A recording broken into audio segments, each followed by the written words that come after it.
I call this the first divine intervention in my life, losing a passport. For us to change the narrative, we needed a different language and a different way of addressing the problem. For every 400 farmers, UNFAO recommends that you need to have one government extension officer.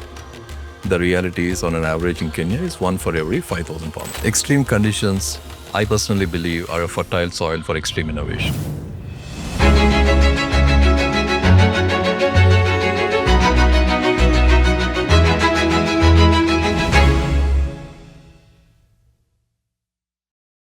Hi, welcome to the Exchange podcast, where we discuss stories of system orchestrators and their journey on exponential change.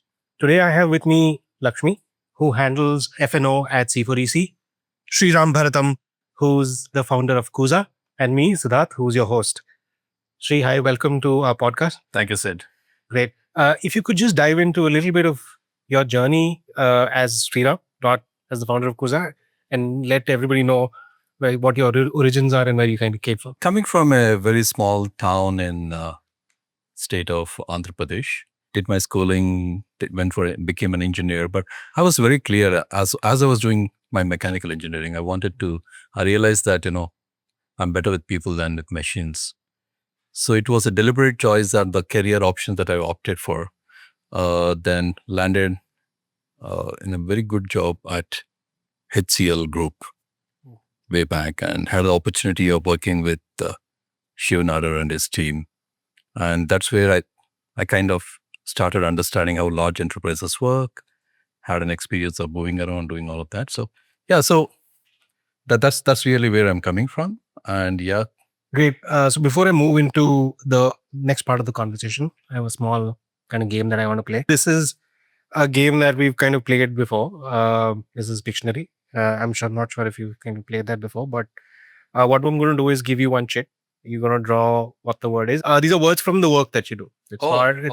Okay. Yeah, it's not. Yeah, not a challenge. Yeah, these are not words, random words that we pick. These are words from the vocabulary that we use. Let's hope I get this right. Some people are very different. Some people have a lot more. Abundance. Perfect. Well done. I'll give you this word. This is challenging, man. I can take a shot at it. Yeah. So And we can jointly draw it and we can make it. Yes. Okay. We should make the host do some work, right? Exactly. Okay. Knowledge. Transfer. School. You can't get. No. I'm not. Well, let's try and break it down. I was talking about knowledge transfer, learning, or why do kids go to school? To learn. And then I was going to do Opposite of that. Oh, okay. Unlearn. Unlearn, yes. That's the one. That's what I was going for. Okay. Shri, so you were at HCL working at a tech giant in India, working with one of the top industry leaders. But today you are based in Nairobi in Kenya and working with farmers and youth from rural areas. And that's a long distance to travel, both in terms of problem areas and distance. What is the problem you wanted to solve? What did you see? What brought you to Nairobi? What did you observe that made you make this big transition? And if there were some pitch stops on the way, please do walk us through where all you stopped to have chai and coffee and finally get to Nairobi. Yeah, that's a good one, Lakshmi. Thank you. I think a lot of what I do, how I do today, is coming from the upbringing from a smaller town where you kind of looking for resources and trying to do, to in a large enterprise where it was an entrepreneurial. It's actually a very entrepreneurial organization. So I had a passport with like 6 passports, and I kept them so safe somewhere that I lost them. I lost my passport, and I was back in Hyderabad, where I come from, and that was like late October, and I never took a leave for 4 or 5 years. So busy running around, energetically doing all of that stuff. So running around the passport office, I had nothing to do. And on 30th October 1999, there was a cyclone or hurricane, for some of you not from India, in the state of Orissa, one of the eastern states. And at about 3 a.m., I woke up and I was telling my wife, Bharti, that, I have an idea. what if each Indian can contribute 50 paisa or 1 cent? We can raise enough money to support a cause. Right. And she's a trained CPA, chartered accountant, and she said, how? I said, oh, that means you believe in the idea. It's about how. So let's figure it out. So we did some scribbles like this and like Pictionary and all this stuff. By I think the noon next day, we said, yeah, why do we need to go begging everybody for 1 cent? Is there a way we can make people donate by not paying? And that's the birth of an idea called cause and effect. It's called causeandeffect.org. The imagination is, let's create a website. Not that we knew how to make websites. This is pre-Google era. Right. When we used to do dial-up internet connection and all that stuff. And we put together a website called Cause and Effect. And they said, anybody going to the website will click a button there called Save a Life. Page opens with 18 brands showcasing their identity. And each brand would pay the website 1 cent or 50 paisa. So one click by you, Sid, it generates 18 cents. Right. Oh, yeah. And we put, thanks to the corporate training and all, managed to put a press release and reached out to all the media guys. And there was no big political news that day. So all of them showed up. I gave them some chai and a biscuit and told the story, and they published it. It was on Doordarshan prime time in India and Star News, Right. and it became a global phenomenon. Cut the long story short, in less than 45 days, we managed to create a global community of 18 million people who worked towards this cause and raised over $1.5 million. Normally. So I call this the first divine intervention in my life, losing a passport. And that led to our entrepreneurial journey. So me and Bharti, we kind of gained our experience and knowledge and insights and confidence, most importantly, that Right. yes, we can do something different. And yeah, we became entrepreneurs 2000 and started the first full cycle digital consulting agency. And we were very clear that we would use the power of digital technologies. ISB, Lakshmi, very closely worked with Pramod Sinha and team, founding days of ISB. So we cherry picked up some institutions. We worked with Pradhan, different development partners, and 5-6 industries. Everything was going okay until then. We worked very closely with NASSCOM. Right. NASSCOM was my customer, so we put together a strategy for small companies. And so Mithil, the then president of NASSCOM, said, hey, we are going to Africa for the first time. And I don't see your name on the list. Why are you not joining us? I said, what will I do, so? He said, no, come. So ended up traveling to Africa for the first time, late 2010. Took a Kenya Airways. We were going to Nigeria. And thanks to Kenya Airways, my flight got delayed by 4 hours. Ended up spending a day in Nairobi. And you land in a country on the continent for the first time, not knowing anybody. And then we also had like 5-6 other co-passengers and part of the delegation. We said, what do we do? So we hired a local, it's called Matatu. It's basically a small minivan. Yeah. We went to Safari. So I saw in the in-flight magazine Safari and interesting. They said, yes, let's go there. And that's where I started seeing there's something called M-Pesa. And a common person is able to now transact and do all of that. So, and there I saw 3G on my iPhone, 2010. And I thought this is fake 3G. I was conditioning that, Africa is poor, Africa is, and that's the kind of conditioning we were brought up. Correct. So again, thanks to the second divine intervention, ended up spending a day in Nairobi. Met few people, moved around, all in a day. I usually think with my heart. My brain always tells me, and I don't listen to that, because if I start listening to it, I don't think I would have. Right. So yeah, cut the long story short, I called my wife and daughter. Then I said, okay, you know what? Let me come back in a week's time. And this is the 15th year I live in Kenya. That's how the week 15 years. You were there for a day and a week and now many, many years. But what made you pick the problem of smallholder farmers, rural livelihoods? I mean, what did you see on the ground that kind of catalyzed your thinking and actions? I think as I was, going on a new continent, meeting new people. On an average, I used to meet like 5-6 people every day. And the beauty of Kenya is like the day starts very early, unlike India, like by 7:38. And I also realized that you can reach out to anybody and call them for a breakfast meeting or lunch and you get an audience. That was very refreshing for me. By meeting a lot of people and then moving around locally, I saw there's a good entrepreneurial energy in the country. Right. Then my good friend and late Bob Collymore used to be the CEO of Safaricom, one of the largest companies in East Africa. He also got into the country at the same time. So we met socially and we started look at two people coming into the country and then looking around. And then I think that's where the curiosity in me and in fact, yesterday I was sharing with somebody, I actually went through a journey of unlearning. And I could live that life, but couldn't draw that, But the point is I think I probably unlearned even how to draw, right? So the conditioning and the mindset shift started happening when I started learning on the ground, looking at what are the challenges. So one of the things, we became an innovation partner for Safaricom. So telco, largest company. Then KCB, the largest East African bank, and then Google. So between these three giants, I saw you can actually become an Intel Inside or bring in the concept of open innovation, bringing three giants together and trying to solve a problem. So I had no idea what is the problem we are solving. But as I started looking at it, I realized that there are small businesses, 2 people, 3 people, 4 people companies.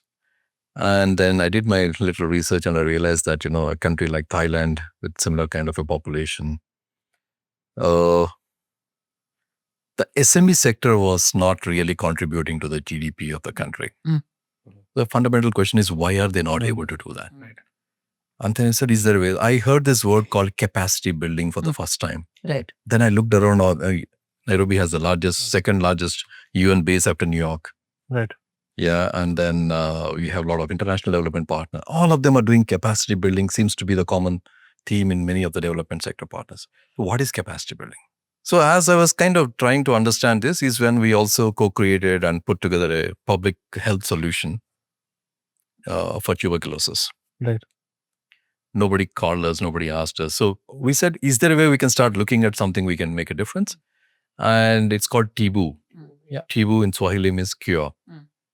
So with Safaricom and my then company called Iridium Interactive, so we kind of started putting it to the solution. And my ambition was relatively coming from India. And I said, okay, there's a population of over 40, 45 million, probably the size of one of the states in India. Right. I said, I felt somehow confident from internally that, I think we should just hold this nationally. And then there was a lot of friction from people in power in the ministry and all this thing. I couldn't really understand why they were hesitating to do this, but then I really understood that for us to be able to roll out a solution like this nationally, ministry had to train close to 5,000-6,000 people, community health workers or frontline people, and there was no budget for anything like that. Right. That's when I heard this word capacity building and then looking at digital skills. And what if we are able to Do that. Do that using some of the video-based, rather than bringing everybody into a room or a common place and do that. Right. The budget was like insane to train about 10,000 people for a week. Somebody said it cost $5,000, $6,000. And nobody had that kind of a money to train all of that. So that's when we introduced the first time a micro learning. I mean, we started calling that micro learning. It's bite-sized learning. Right. Rather than teaching everybody, where we said, can we slice it down and then kind of put it together? And the technology and innovation, again, we had to do was completely a tablet-based, cloud-based. It was very early days of cloud that time. Right. And that's when we went to the rural areas and then realized what are the things going on. So one thing led to the other. And working with small businesses and also working on the public health solution is when we realized that, okay, there seems to be a gap here. And Kuza was born, registered in 2012 or so, but literally we started working only from 2013, 2014 time frame. Right. We said, okay, Kuza Biashara. Kuza in Swahili means grow. Biashara is business. Literally, we said, let's create opportunities for small business owners to learn, connect, and grow. So the first phase of Kuza was that we started doing a lot of programming. That's when we started working with the private foundations, development partners, NGOs, and all of them. And that programming took us to 11 countries on the continent. We worked with a little over 150,000 plus small businesses. But we could see there is something going on when you open up, when most people don't know what they don't know, but when they see a different way of doing it, they were quickly able to adopt digital, not because they loved digital, because it was helping them to solve a problem. Just to give a small instance, most business people were carrying a small flash drive with their data and keep them in their wallet. It was so easy for us to say, hey, why don't you get onto something like a Google Cloud? And then email. So very basic solutions, but kind of handhold them and guide them. What we learned is simplicity scales. Right. And the narrative for a business owner or a small business owner as to what is the problem I'm solving for them and what is it that they can quickly, the instant gratification is what was the mantra. Right. So along this line is when we started realizing, okay, and we saw 60-70% of the people, the businesses that we're working with, small businesses, who are dependent on agriculture directly or indirectly. That got us thinking, saying, oh, okay, so if that is the space, and then, our big, hairy, audacious goal in 2012 when we started is, let's impact 1 million people. Right. And then we had to put a date. We said by 2018. Right. And I remember we won the Kenya Vision 2030 Innovation Award within the first year. And Larry Madoff was interviewing me on a live television. And he asked me, what's the vision? I said, 1 million people, businesses by 2018. He said, how are you so sure about it? I said, my gut feeling is telling me that we can do that. And by the way, we achieved that by 2016. Oh. That gave us the confidence that, let's add a few more zeros to it. So currently we are going after 1 billion people. We said in this lifetime, we are close to putting a date to it, 2035 maybe. We want to impact 1 billion lives. And then we started looking around and say, if 60-70% of the population is dependent on agri and food systems, why not zoom into that? You've spoken about unlearning, you've spoken about scale, and you've spoken about reimagining briefly.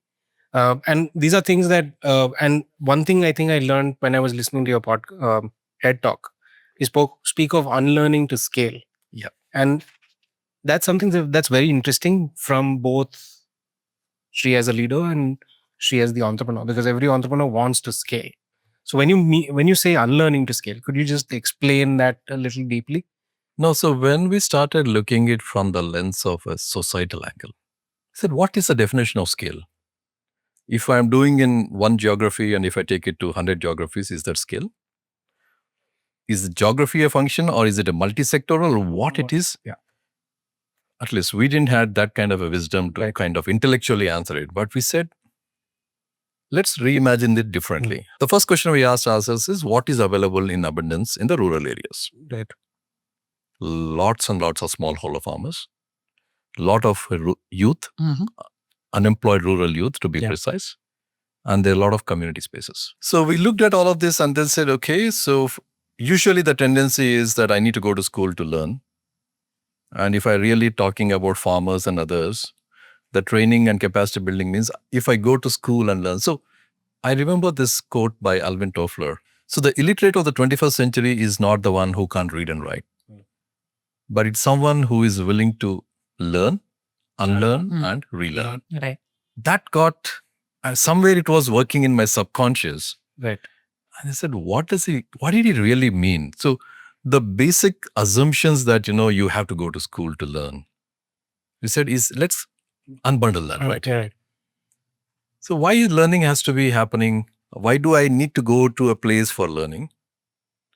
Can the learning not come to my doorstep? When you speak about the learner here in this case, not you, the learner, but the learner from the community, can you paint a picture of who the member of the community, what that person is? Who that person is, who is the student here? Thanks for calling that out. Let me present the context of the situation, right? Yeah. So I'm talking of rural areas where an average Kenyan farmer, to just share some statistics, is a little over 60 years. Right.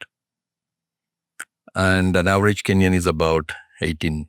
The median age is about 18, 19 years. And this mama farmer, who is 60 plus, never went to school. She's got 1-2 acres of farm. Yeah. Most of the time growing something like maize. And the myth is that let me grow my maize so that I don't go hungry. Right. Right. So she would have some small livestock, that's about 10-15 chicks, few maybe sometimes 1 or 2 cows, not necessarily, but It's possible. And that's her asset. Right. And an average family size would be about 6 to 7 people. And the women farmers would be the main primary breadwinners? I would say 60-70% of them Right. would be women farmers. Okay, so that's the context in which we are operating. Her son or daughter would already be in some big city. Right. And most of the time, because it's so expensive to have a family, their kids would be back with the grandmother because it's so much more easier to going to the school and all. So it's a kind of an ecosystem where it's harsh environment out there. Right. And then you have so much of vagaries of weather, drought, climate, and it's all rain-fed irrigation. So that's the context that we are talking about. Yeah, so Back to the bringing the economic dimension to this, on an average, this mama farmer would be earning $3 to $4 per day. Roughly about $1,000 per annum. And that's the economic situation. And to double click on that, KYC, as we call, know your customer. Nobody knows this mama farmer. Yes, she's in the census that she's a farmer living in this so-and-so location, but really, what is she growing? What kind of seeds and fertilizers is she using for her farm? And is she using any kind of mechanization? How is she storing the grains? How much is she losing for post-harvest? Just to give a statistic, about 30 to 40% of the produce they lose towards post-harvest. Right. That means they produced, however, with all the difficulties, but they're going away because either the moisture absorption or whatever has happened. And she has no access to market. So end of the day, end up selling it to a local broker who gives her money immediately. So that's what it is. So that's the context. When we looked at all of this, we said, okay, let's see how we can make a difference. We said, government should be doing their job, right? So government has something called agriculture extension officers, like in health, similar. For every 400 farmers, UNFAO recommends that you need to have one government extension officer. The reality is, on an average in Kenya, is one for every 5,000 farmers. Well. So now we know that support is not sufficient and she needs more. And we couldn't figure out. And the beauty of that is we started looking at it with a beginner's mind. As I picked up from this book called Think Scale. I don't know the page number, but the first time I flipped it, I found this in an expert's mind. There are a few possibilities in a beginner's mind.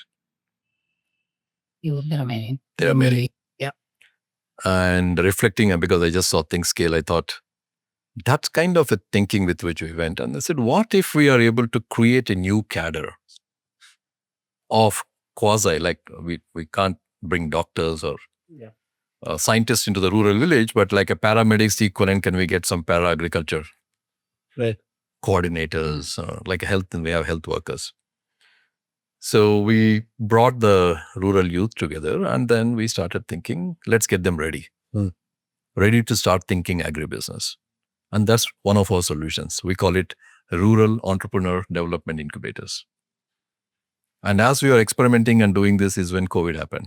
The positive side effect of COVID is that we managed to scale almost 20x.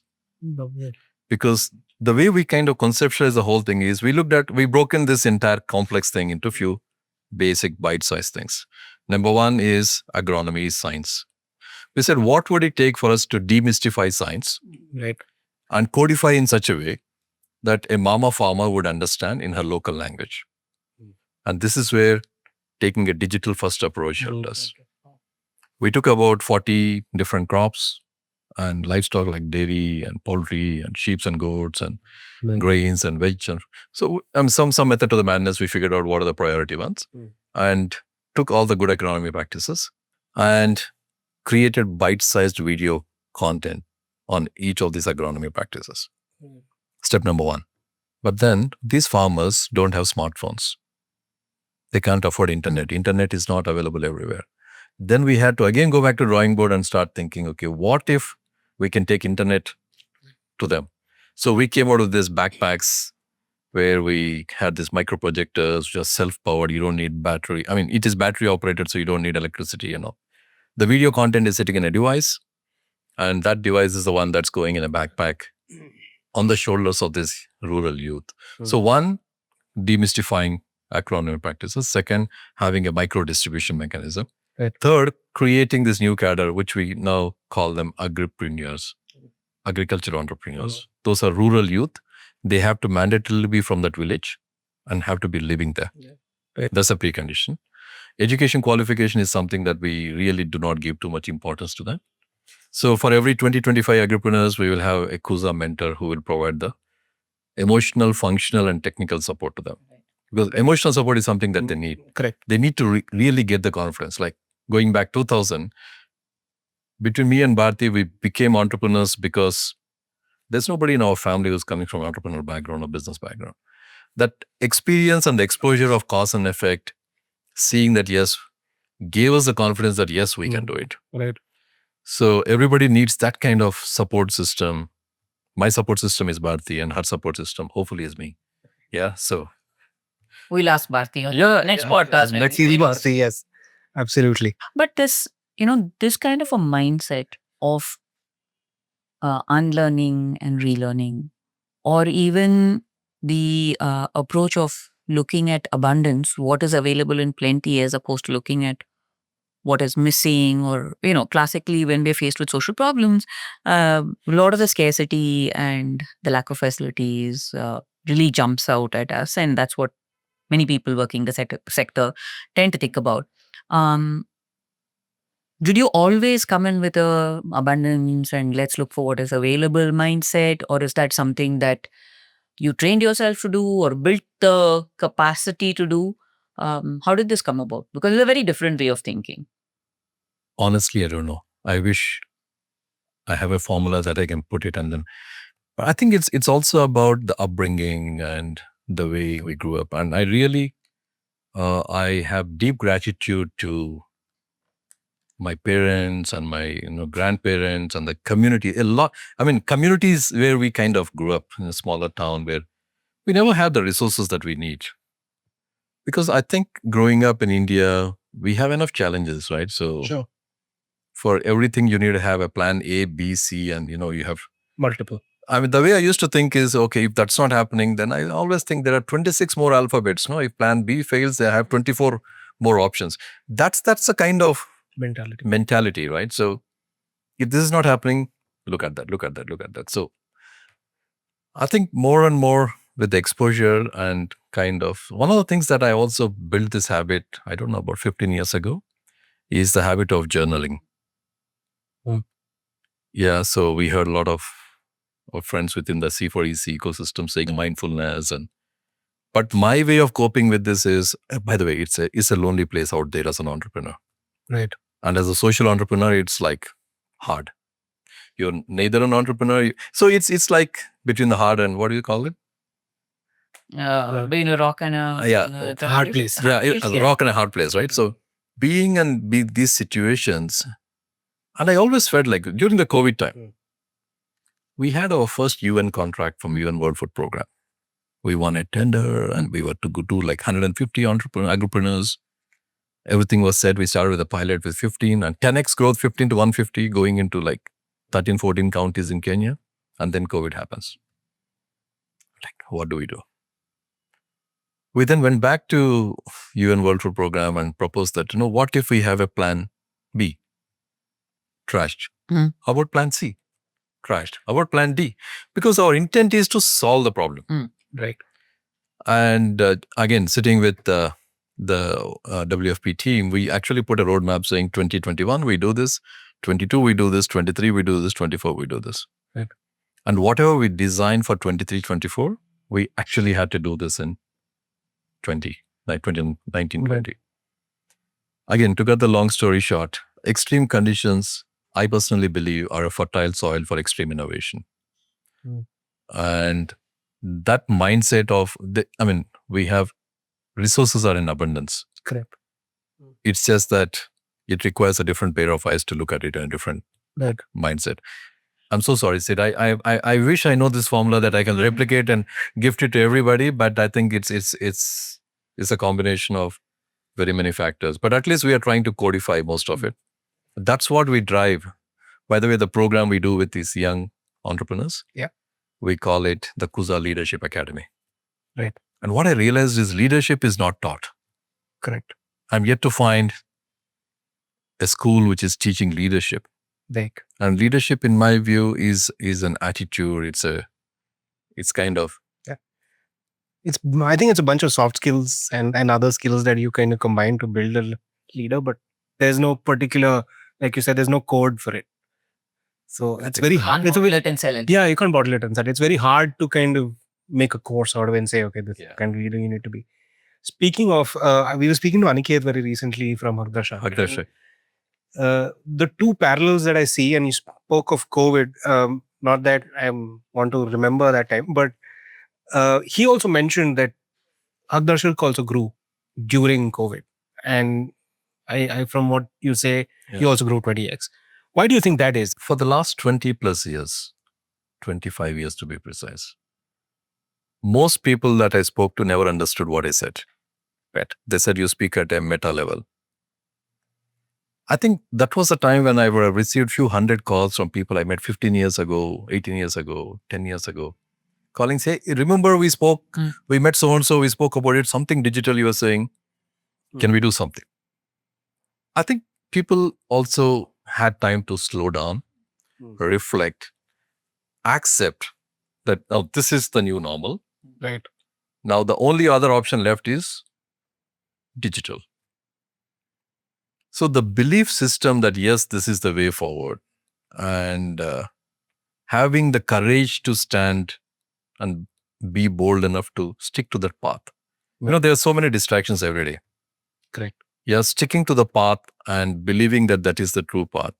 Because why do we exist? I mean, it all goes back to why we do what we do. Right. What gives me the confidence that we can impact 1 billion people by 2035? Right. And by the way, I'm making it up now, right? I'm putting a year right now. Yeah. That means I'm holding myself accountable to that. Correct. That means next time I see you, you say, hey, Shri, what happened? You only have like so many years left. But that's the kind of accountability that you're building for yourself. Yeah. I'm building for myself. I'm adding more pressure to myself. The more I'm committing, when I say I, we as my team, so we actually are committing towards an action. Right. So we have huge bias for action. And we don't need to have all the answers. Right. That's again a belief system. Like cause and effect taught us so many things. So that's a kind of a thing, and we can keep waiting till the cows come home. But somebody somewhere has to put up the hand and take action. Correct. The other bit that was interesting is when you speak of leadership and setting up a school for leadership, how do you kind of design for ensuring that you are building leaders, and what kind of leaders are you building? To how much of your own journey is a part of that course, so to speak? So there's other dimension of me which I did not share. So there is this international group called Entrepreneurs Organization. Right. So it's for entrepreneurs only. You got to be in the driving seat. And I've been a member from 2003, around 22 plus years, right? So what Entrepreneurs Organization taught me is entrepreneurs are lonely people at the top. There are times when you can't discuss this with your family. There are things that you can't discuss with your rest of the board members. And how do you go about this? So you need a safe space. Correct. So EO has actually taught me quite a bit of how you can kind of get into a forum with peers to peer and then learn from each other's experience, hold each other accountable. So this is something I've been practicing month on month. Right. So you don't need to be insulated as a now. Yeah. So today, do I really have a board? Yes, I have a board. But if I really need to speak heart to heart, I know who to call. Right. And my forum is literally my go-to. Right. Your sounding board. And I learned somewhere along that you are the average of 5 people you spend time with. Correct. When you surround yourself with positivity, all you are hearing is positivity. Just to follow up on that. So are you looking at creating a forum of this kind for your agripreneurs as well? Or is there one already in place which allows them to connect with their peers, learn from their peers, get mentoring, support? Because the kind of entrepreneurial journey they have might be very different from the kind of entrepreneurial journey that large businesses have. I do a lot of experiments. Again, think scale, right? So we looked at scale. S stands for staff on demand. C stands for community. A is algorithms. L is leveraged assets, and E is experimentation. This is a philosophy at Kuza for scale. Right. As much as we are working with 1.5 million farmers, 7 countries, 2 continents, our team is not more than 40. Right. Our ambition also is not to grow more than 100. Right. And that's what, again, Center for Exponential Change is helping us to kind of reimagine how we can start thinking about scale and orchestration. But going back to that, Lakshmi, one of the experimentation that happened as a member leader within the entrepreneurs organization, we said, yes, we are all $1 million and above businesses. Great. Our needs and challenges are different. But what about those who are in about $100,000? I mean, I guess that's where you are coming from. So we actually created an offering within entrepreneurs organization. It's a member-led organization, right? So again, championed and then brought big institution to come out with something for those $100,000. But then we also realized that, but there are still a lot of them who are not there. So within EO, we also have something called Global Student Entrepreneurs and a recognition called award, GSCA. While doing all of this, and again, that's why my gratitude to you, because a lot of this experimentation I could do with some of the entrepreneurs across 90 countries. The secret I'm sharing for the first time is, if that is, and I've realized that if you are $1 billion entrepreneur, or $100 million entrepreneur, or $1 million, or 100,000, or even $1,000, that's just a number. Only zeros are varying, but the challenges are the same. So the inspiration for us to do the Kuza Leadership Academy is coming from the fact that I've done this over 20 plus years. And we kind of curated and designed this in such a way that first activity we help our entrepreneurs do is to help them discover their mindset. The moment we bring in a perspective between, do you have a growth mindset or a fixed mindset? You put that in a perspective, people understand. They relate them. So, this is where I was stuck. Right. Once people acknowledge that you are stuck, the rest is easy. Right.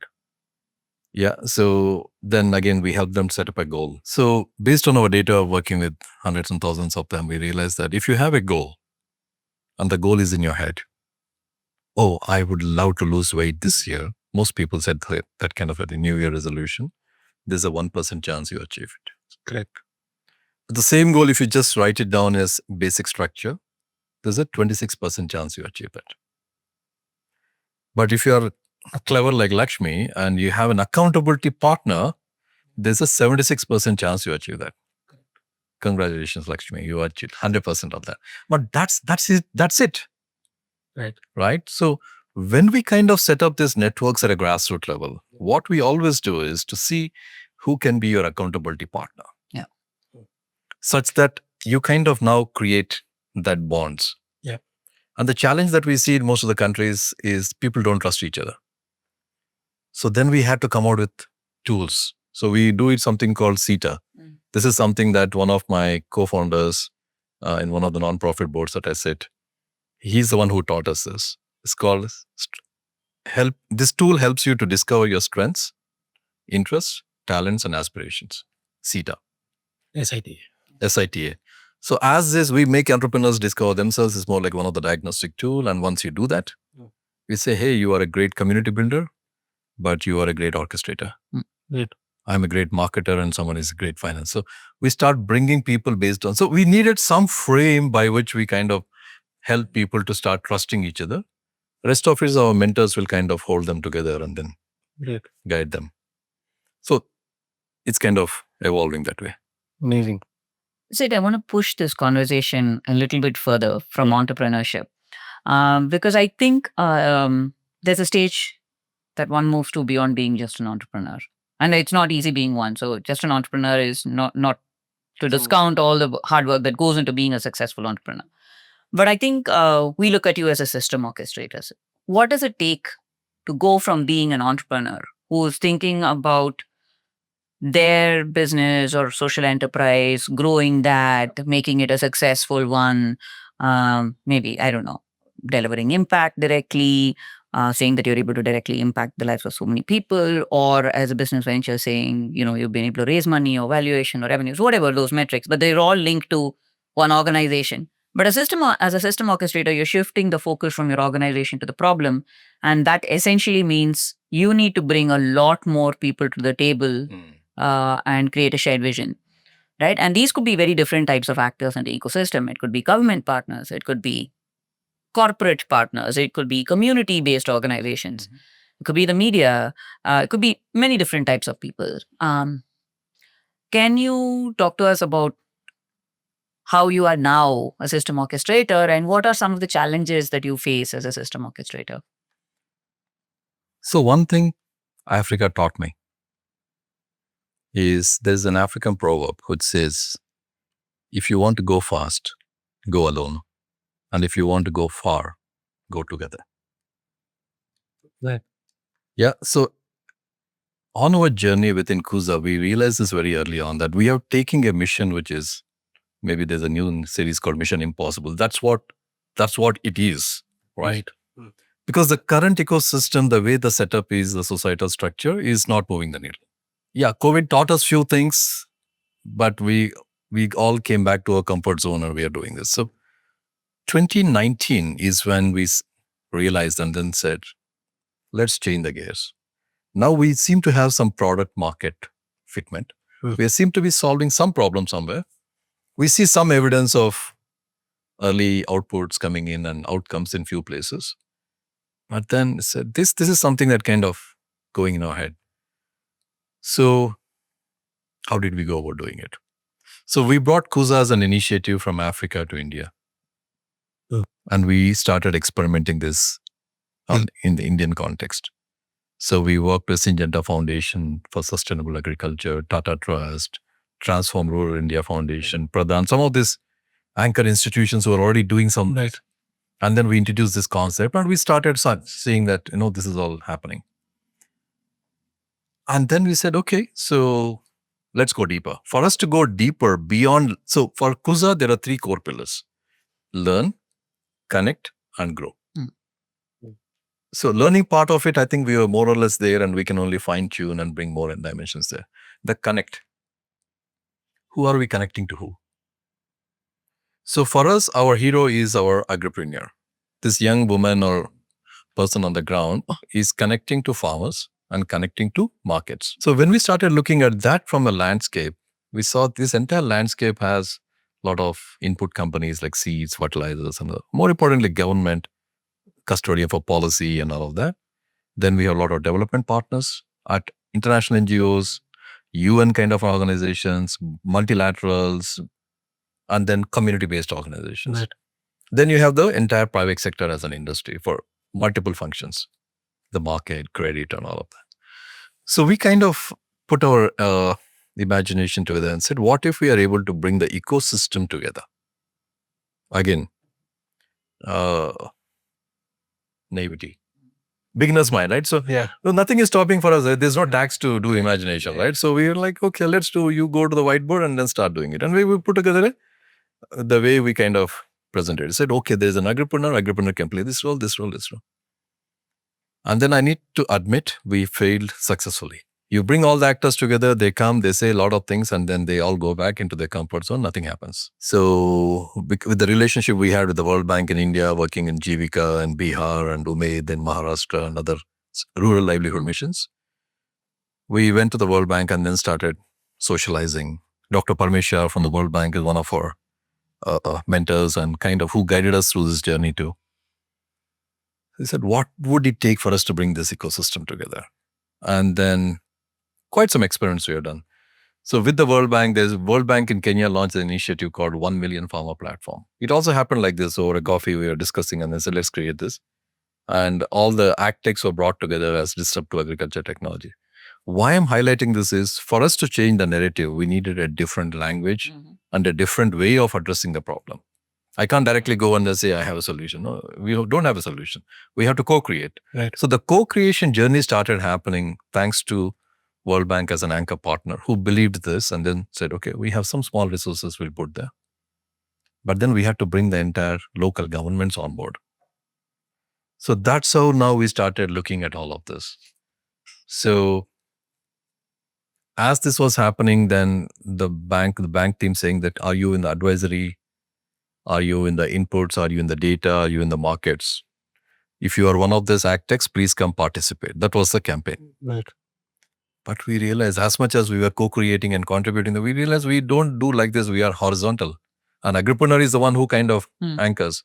So we actually had to say no to this innovation grant from the World Bank. A very polite way of saying, hey, we cut across all of this. And then we said, let's co-host it. So one thing led to the other. And then we hosted the first ecosystem, and we called it Unconference. It was a 2-day conference that was designed. And then we requested World Bank that we will host an Unconference. Again, same thinking, right? So anybody who's coming to the conference is somebody who has some experience, and only few people get to talk with the rest of the audience. We said, why don't we create? So we done quite some experiments around this, bringing ecosystem actors together. And then we realized that you need an honest broker to bring everybody together.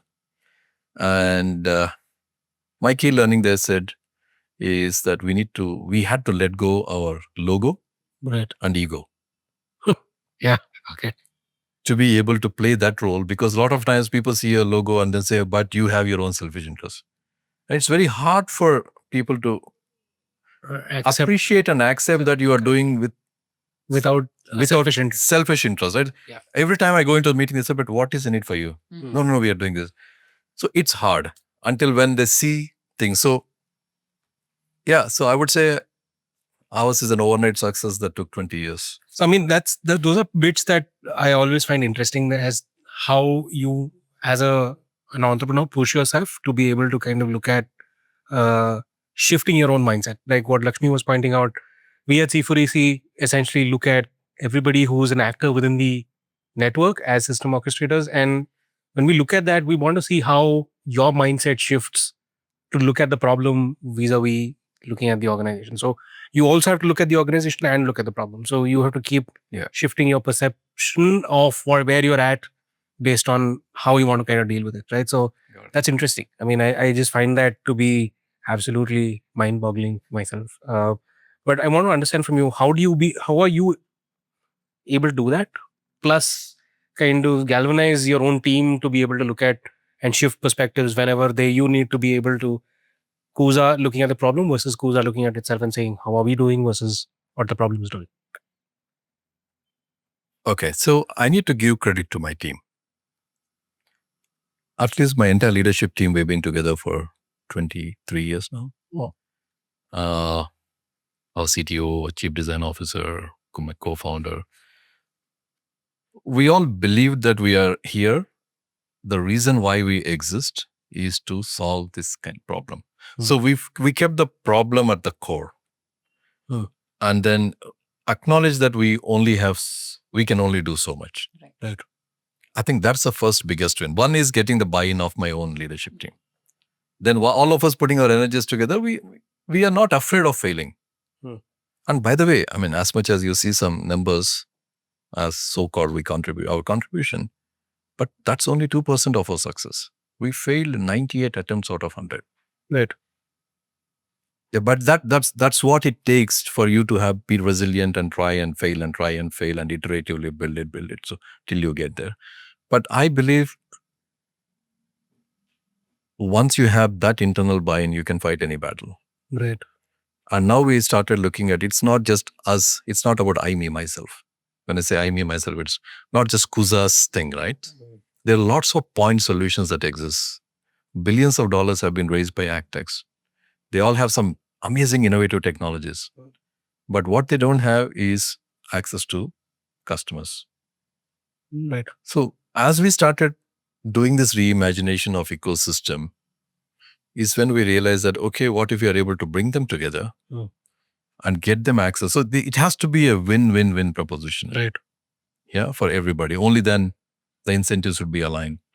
Right. So we are on a journey towards trying to see that what would it take for us to replicate what we learned and achieved on other continents and other countries, working with a set of other mission-aligned partners. And thanks to Center for Exponential Change that you are now bringing in and curating like-minded partners. Right. And again, as part of the leadership lab. Yes. Yeah. And this journey has been amazing that, at least we are able to now reach out, have a set of mentors Right. and who at least we are able to discuss our challenges and feel confident that, oh, we are not alone here. Correct. No, it was designed as a safe space for discussions like that. Sri, thank you so much for doing this. Thank you so much, Sid. But before we end, Lakshmi. another thing small thing that we are doing, we to do the podcast poker bit. That's what I call it. We don't have an official name for it. We're trying various things. So, Lakshmi, if you could shuffle the cards. Okay. Oh, let me not do a sit and drop the cards. Yeah. And what am I supposed to just shuffle? Yeah, just shuffle. You can pick 5 cards and I'll let you know what each. Pick 5 cards. Pick 5, just 5. Okay. Yeah. There's one here. So each suite of the card represents something. Hearts represent emotions and feelings. Diamonds, aspirations and ideal outcomes. Clubs, leadership and strategy. And spades, challenges and obstacles. Right. So if you could just show what you've got. What did you draw, Sri? So 3 out of the 5 Is spades. which is leadership. Which is spades, challenges and obstacles. Challenges and obstacles we have many. Yeah.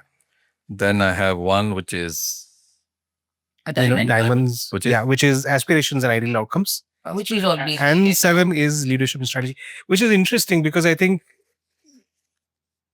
in the journey that you've been on with C4EC as well and for your own self, I think it's so much of stuff that you've done has been about challenges and obstacles. And it's been great to see that I think every podcast has had this very interesting dynamic of how people have kind of just picked up stuff which is very internal to them. And I think the general mood of this podcast, I would kind of determine as you're an organization that's focused on challenges and obstacles and how you want to kind of overcome them. Mm-hmm. And you're very problem centric and you kind of want to solve for that, and which is, I think, very evident from the conversation that we've had. A few questions that I have based on kind of what we've drawn is in terms of systemic obstacles that contribute to this challenge, what do you think are the biggest ones that you kind of face as a leader? Mindset. Mindset.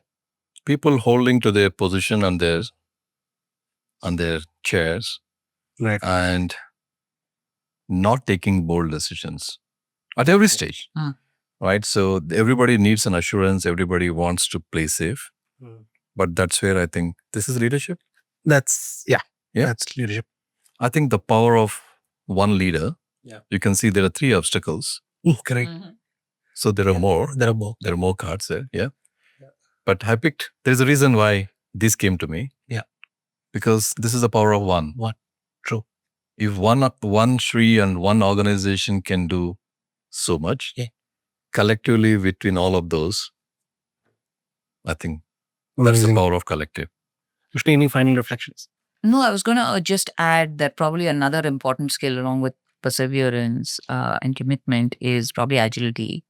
To shift gears very, very quickly, to recognize an obstacle as it comes at you, to actually acknowledge that there is an obstacle. Because sometimes we can just be really Stubborn about it. Yeah. not want to see it. But I think, and it's also, I think, a big credit to you as a leader that not just you being agile, but you also have a team that's very agile, able to adapt to new technologies, prototypes, see what works, keep experimenting to discover what is the best way forward. So yeah, just wanted to add, I didn't have any questions, but I think this has been my experience of working with you over the last few months. And that's been a very enjoyable journey as well. Thank you, Lakshmi. Thanks for adding. Thanks, Sri. Thank you, Sid. Thank you, Lakshmi.